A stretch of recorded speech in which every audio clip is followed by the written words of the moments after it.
on Brisbane's 4BC.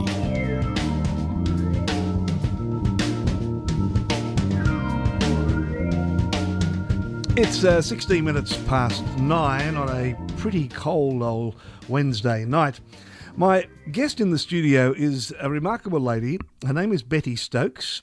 And Betty, how are you? Thank you for coming in. I'm fine, thank you. Nice to be here with you. Nice to have you here on such a cold night outside too. It is. Betty is an ex-RAN, Royal Australian Navy. You were a Naval Reserve in 1942, is that correct? Not a Naval Reserve. It was the Women's Volunteer Naval Reserve, it was called. Okay. I was in that from 16 to 18. Okay. And then you joined the Navy At 18. At 18, okay. Yes. In 1942, when you were on the fringes of the Navy, if that's the right way to put it, Pearl Harbor had just happened. The Japanese had attacked Pearl Harbor with horrific repercussions, of course. What was your reaction, because you were so close to the Navy, what was your reaction when you heard that news? Shock, horror. It was just an incredible thing, very hard to believe. And followed up by the other things that happened straight after it, almost straight after it. The bombing of Darwin, I think, had the greatest impact on everybody. Pearl Harbor was still over there, but it was such a horrendous disaster.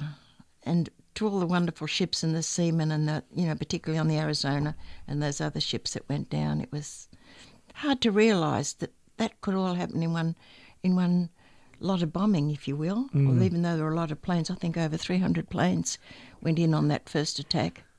When that happened and the subsequent bombing of Darwin, did it ever go through your mind that, I'm thinking about getting in the Navy, but things are getting a bit hot here? No, I was anxious to get in the Navy. I loved the idea of it. I would have never thought of going into the Army or the Air Force. Despite the fact that there was war in the Pacific? No, because of that. Yes, my father was in the Air Force, and I wasn't interested in going into the Air Force. No, it was always Navy for me. What did you do in the Navy? I was actually a supply assistant, and the supply assistants were divided into three sections. We had victualling store, clothing store, and naval stores.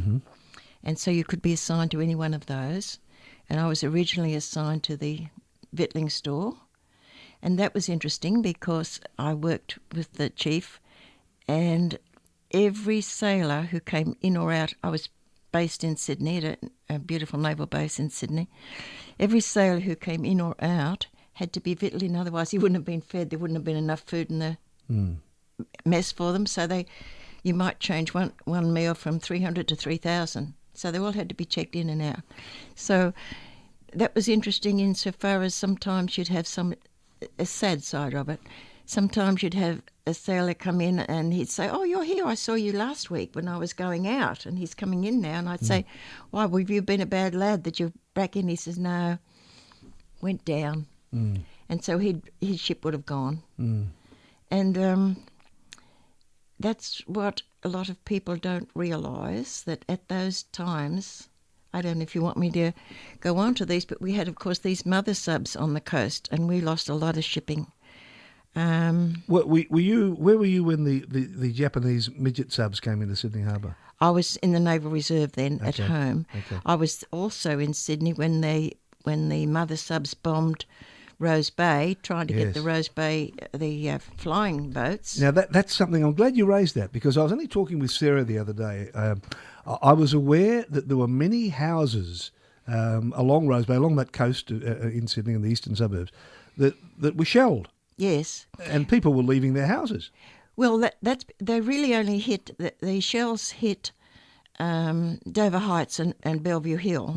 It wasn't that they got so many places. What they were doing, they were shelling from out at sea, and if you look at the map of Sydney, you'll find that that's a very narrow area, and they were trying to shell the flying boat base at Rose Bay and take those planes out. Okay. And so there was a shortfall. They didn't get that far. But how far out were they?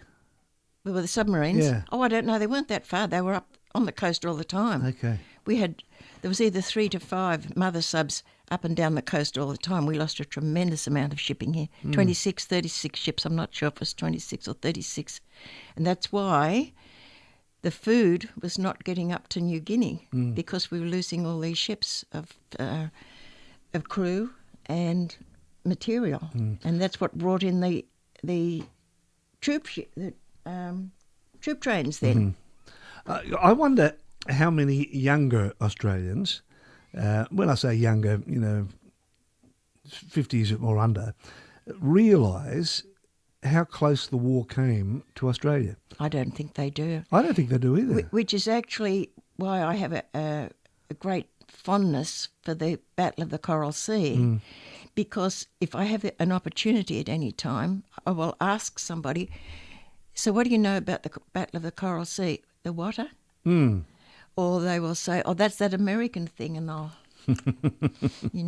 and I'll say, no, we wouldn't be standing here talking if it hadn't been for the Coral Sea Battle. We would not be here, and that's all there is to it, Exactly. So let's leave the shelling of Rose Bay for a minute, and let's go to the Coral Sea. Okay. Tell me where you were and what happened. About the Coral Sea. That was 42.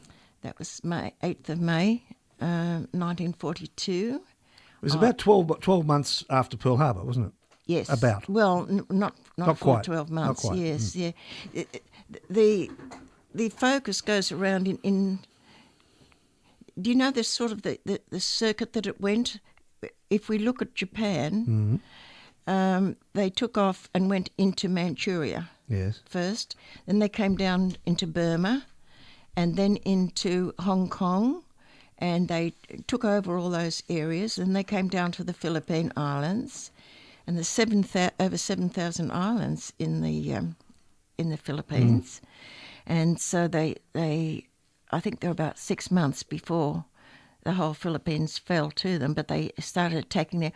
All of this just straight after Pearl Harbor, because most of those countries went the 8th, 9th, 12th of, when was it? June. December. Oh, December. No, December, that's right. Straight after, these were straight after Pearl Harbor. All Yes. of this happened at this time. So here in Australia, we're listening to and watching the Japanese people come down closer. Yes.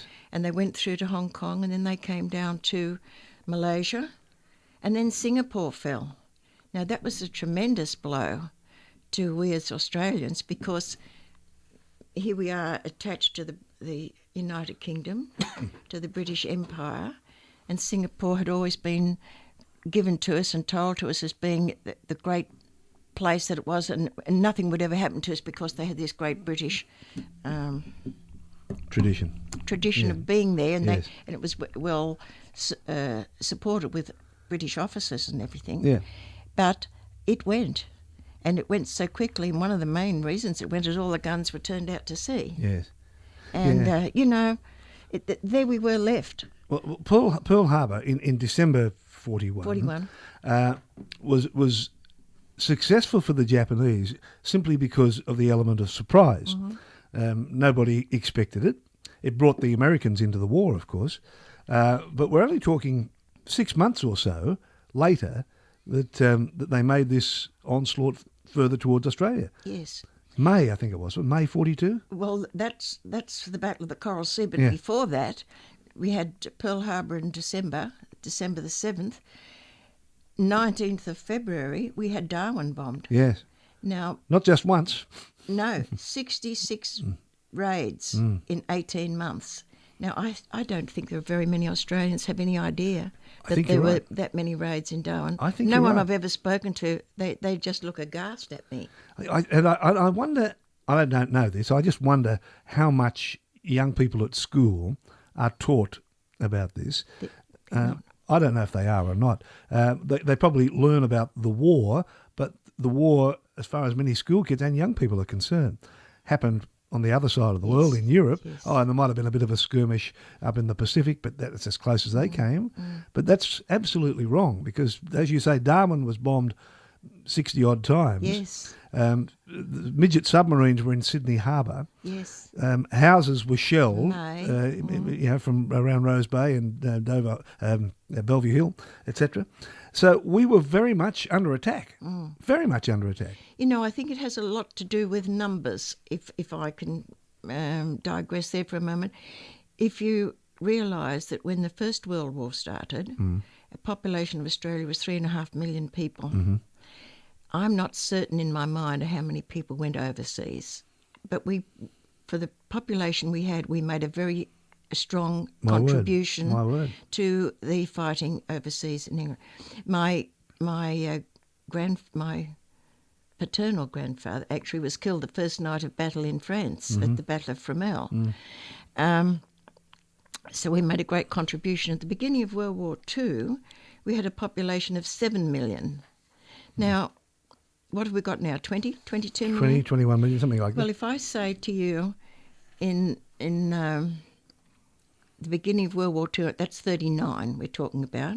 Between 39 and 41, when the Americans came into the war, we had sent 1 million of our 7 million overseas. So all our fighting men We're away. were away. Yes. And so when Darwin happened and these other things happened, we had no one, which is why Chifley tried to get them back. And Churchill wouldn't let them come back. I suppose you know all that story. Yeah. Yes. And so there were a lot of unfortunate things happened at that time. And when Singapore fell, that was a great disaster to our mental thing, because it was always been promised to be so secure for us, because Singapore was this great garrison. Yes, you it was. know? And Changed everything. it did, and it came to a head in the Coral Sea, of course. Of course. And am I correct in saying that the Coral Sea battle was the first fleet action in which aircraft carriers engaged each other? Is that correct? Yes, that is actually correct. But what they say is it's the first battle in history where the opposing sides did not see one another. They never made contact. And I say to people when I get them talking about it, and did you know that? And they say, no. Why wouldn't they see one another? I said, well, you tell me. Why do you think that might have been? To try to get them thinking. And there are very few people that come up with the thinking that it was aircraft. And of course, what happened was the aircraft from both sides were trying to bomb out the aircraft carriers. So the planes had nowhere to land, nowhere to refuel. And that was their way. They bombed other things, of course, but the aircraft carriers were their main concern, to get those. And then what happened was we damaged more Japanese aircraft carriers than they got of us. They damaged one, we lost one, or America lost one, and the other one got away and went on to fight at Midway. But once Midway came up, where the Japanese fleet went straight up to Midway to try to pick up the next lot and get the rest of the ship, because that's what they were trying to do, clean out the US Navy all the way through, and they were following through. And so at Midway, that's what happened. We got, I think, 3 aircraft carriers there, three lost and the 4th one badly damaged. And that left them in a situation where they just couldn't go any further because they didn't have the sea power and the planes and the crew. Yes. And some historians, despite that, still call it a tactical victory for the Japanese in terms of the number of ships that were sunk. Yes. But it was certainly a victory for the Allied forces. Absolutely. Because it stopped them in their tracks. Well, that's exactly right. From that point on, we didn't have the Japanese Navy back down so close to Australia. They were trying to get into Port Moresby, whereas at that time their base was at Rabaul, and so they had their naval base there and their dealings with everything. But they were trying to get to Port Moresby so that they would have the shipping around there and the army and the people to come straight into Australia. Yeah. Do you think that the Battle of the Coral Sea, from an Australian point of view, is recognised enough? No, it's not recognised at all. And that's what I was coming to about the numbers. Okay, we had 7 million people at the beginning of World War II. 1 million were away overseas. Even when they came back, we only had the ones who came back, which weren't a million, plus the 1 million Americans who were here at the time. So we had this movement of people. Now, when the war was over, we're looking at 8 million people here. How many have we got now? 21 million. 21 million. Now, so the difference between the 8 and the 21 are people who were not in Australia. They have come in since. There's no talk about the Battle of the Coral Sea. It's not held up. I think it's great that our children in school are being taught so much about Anzac Day, and that's promoted to them. It's been wonderful what's happened, but there's never any mention about the Australian victory that made it safe here. You know, I say to people all the time, well, we wouldn't be standing here talking if it hadn't been for the Battle of the Coral Sea. Yeah, and that's another interesting point I wanted to raise with you. Because you have been so closely involved all your life with the sea and the Navy. I'm still in the Naval Association. Are you really? Oh, Good. yes. Good on you. I do all these things. So the Coral Sea and other battles are constantly on your mind because it's been so much a part of your life. I married an Australian naval officer, and he was on the HMAS Australia during the Battle of the Philippines. And during those battles, that was the first time that the kamikaze bombers hit the decks, and they took out the bridge and everything on the Australia and killed the admiral. You know. Yeah, I too have an affinity with. So my father was a Navy man, and he was in the Battle of Coral Sea. He was a Korean Navy man, and he was on a lot of ships. But the point I was getting to is because you have followed these events so closely, have you ever pondered what it would be like today here in Australia if the Japanese had been successful? Yes, I know what would have happened. We would have been treated the way they treated the Chinese people when they first went in there. There was the rape of Nanking, which I think was 1898 or something like that. And the Chinese people and the Manchurian people suffered terribly at their hands. There are films on those things, and it's a very horrible thing to see. They kill millions. And then as they came down, they did the same thing to the other countries. They came down into...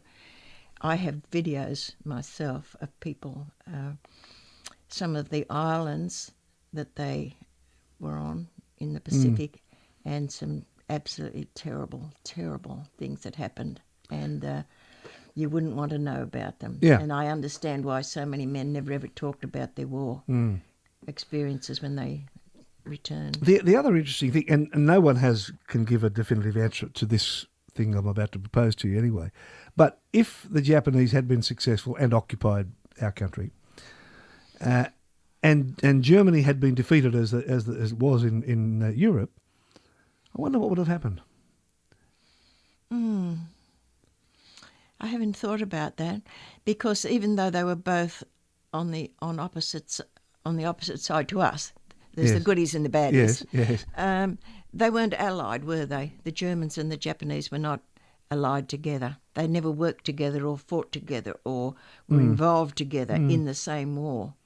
Germany and Russia and those countries were over that side, over there, if you will. And Japan was here with the Americans and the Australians.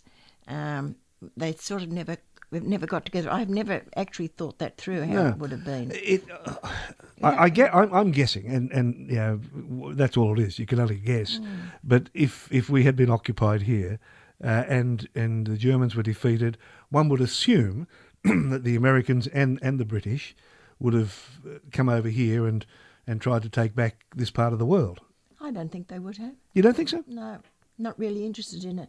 We were too far away from them to be of any value to them, to Britain or Germany. Or the Americans, you mean? No, if the Americans and the British winning in Europe, but still seeing... Oh, I see. You see, still having Japan occupied here. I wasn't thinking about the Americans there, yes. Yes. I think it would have been a nasty situation here. Oh, absolutely. Absolutely. I don't know if I can think about actually what would have happened. That was the time that they started to talk about the Brisbane line, and people say that was a bit of a joke, but it wasn't a joke. It may have been the thing that was just talked about. But when we consider that first raid on Darwin, the Army, Navy and Air Force were virtually wiped out. They were only small areas, we know that. It was the harbour that they were interested in, because it's such a deep harbour and there was so much shipping in there. Based their ships there, yes. Yes, and they did a great bombing raid on all of them. Well, I can just imagine that after great bombing raids like that, and you know that they're so close, I can imagine all of those people who were left from that bombing raid thinking, let's get out of here, the Japs are going to land any minute. We don't know if they'll be here tonight, tomorrow, or whatever. And they took off. They started to walk, and they got on every bit of transport they could and started to head south. Yeah. And I don't see anything that's not difficult for me to understand at all. It's Absolutely. just natural. Because, as you point out, most of our fighting men were overseas. Absolutely. I went to Sydney Girls High School, and that was next door to the Sydney Boys High School, and we had to take special buses to school every day. I lost a whole lot of my friends, school friends, because when they had to send, they were out of troops, and they virtually had to send 17-and-a-half-year-olds. A whole lot of 17-and-a-half-year-olds were picked up and sent to Malaysia, and they were taken prisoners of war right away. You know, when that, which was another British disaster, that happening. It's terrible. Of course, this, excuse me, pretty well all started with Pearl Harbor, as we've mentioned. Yes. And there's lots of rumours and stories floating around that Pearl Harbor could have been avoided, but it wasn't, because nobody took notice of telegrams, etc., that were sent. Ever thoughts on that? In what way? Well, Do I think that that's correct? yes. I think it could be correct. But then we were caught the same way in Darwin. They had information that they were phoned through and told that all these planes were coming in, and they thought they were American planes coming in. They didn't take any notice that they were Japanese planes coming in. I don't know if you've ever come upon the fact that the man who was in charge of the bombing of Darwin is the same man who was in charge of the bombing of Pearl Harbor. He led the bombing of Darwin also. And of course, I think it was over 300 planes came in on Pearl Harbor, but I think it was about 180. I'm not certain of the numbers. About 180 came in over Darwin. I don't know about you, but I can't imagine what I would think if 180... I mean, I think we had 6 planes up in Darwin. Yes. A small Air Force and a small Army contingent, and the hospital there. Yeah. Well, I don't know if you've ever been to Pearl Harbor. Have you ever been? Oh, yes, many times. Yeah, and to stand there and try to imagine that many planes coming over those mountains. Yes, it's yes. unbelievable, isn't it? Yeah. Incredible. The thing that this, I suppose, the sad thing about Pearl Harbor is it's such a narrow, it's such a shallow harbour. Yes. And you see it with the Arizona. You can still see it sitting. You can see it sitting on the Still on the leaking bottom. oil. Yeah, and still leaking oil. And it's such a narrow harbour. And one of the captains tried to get his ship out. Thought he'd get his ship out. Hadn't been hit. And then he realised if he got hit as he was going through the narrow entrance into Pearl, he'd be stuck there, and it'd block up the whole harbour. So he beached his ship. And, you know, there's so many extra stories and things like that, but when you look at the island where all the most of the ships were anchored, you can see just what a great scoop they had with all those ships there in the one spot that couldn't get away. Yes. But they were fortunate. They repaired so many of them, and they were back in service in 6 months. Quite a number of them. Yeah, the element of surprise certainly it worked there. Worked very well for the Japanese then. It did. My special guest is Betty Stokes, who has been a Navy lady pretty well all her life. Married to a Navy man, was in the Naval Reserve at age 16, and in the Royal Australian Navy from the age of 18. And it's wonderful to talk to people like you who have seen so much in action during war times. And obviously relish the peace times that we have now. Yes, absolutely. Because as the years go by, fewer and fewer people will remember or will know how close we came. You're right. What do you do with yourself these days? Well, I'm 83. For goodness sake, give me a break. I didn't want to say that. A gentleman never says that, but you've admitted it. Okay. Well, for many years I've been interested in family history, researching family history and doing that sort of thing. So that's what I mainly do with my spare time. That in itself is fascinating, isn't it? It is. Yeah. It is. Do you research on the internet, or do you? No. Hard slog. Well, it's a delight to meet you, and thank you so much for coming in and sharing your thoughts of those terrible times during the Second World War, and particularly the Battle of the Coral Sea. Yes. And let's hope that young Australians, whether they were born here or not, learn just how close we came to being involved and how close we came to being taken during the Second World War. That's what I would like to be involved in. I'd like to find a way.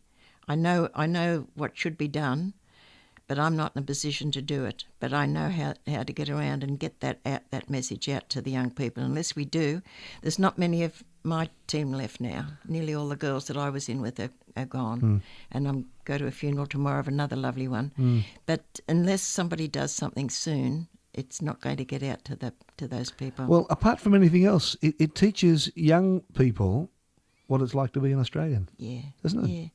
Well, when the 50th anniversary of the end of the war came on, we'd been marching on Anzac Day for quite a few years, and there weren't that many. There were people there, but not that. But for the 50th anniversary, it seemed like everybody in Brisbane came out to the 50th anniversary, and it's been the same since. So when we march, I still march every Anzac Day. I do 3 services on Anzac Day, Good 6 for you. o'clock, 8 o'clock and 10 o'clock. But I don't march for me. I wear the medals of my husband, and one year I wore my husband, my father and my grandfather, just because Wow. I hadn't worn their medals ever before, and I thought it's time I did. So I did it all Lovely. in 1 year. Yeah, Must have been heavy. it was. And I was chastised a bit by wearing too many, and they said, well, whose medals are all those? And I said, well, how about husband, father and grandfather? Because my mother's father, he was 62 years of age. He put his age down to 42. Oh, is that right? He was a policeman, 6'3" policeman, big, solid man, and he was sent to Malaysia. And he was on the last ship out. He was actually, a truck fell on him and broke his ribs, and he was in hospital as the Japanese came through. And so he was in hospital, and the HMAS Hobart, the old Hobart, was there, and it brought it evacuated all of those in the hospital onto the deck, and they all came home on the deck from the hospital there. So he came home, but 62 years of age, you know. How about that? Well, it's a delight to meet you. May you continue to march in many Anzac Days to come. It's lovely to meet you. Thank you very Thank much you. for coming in. Nice to be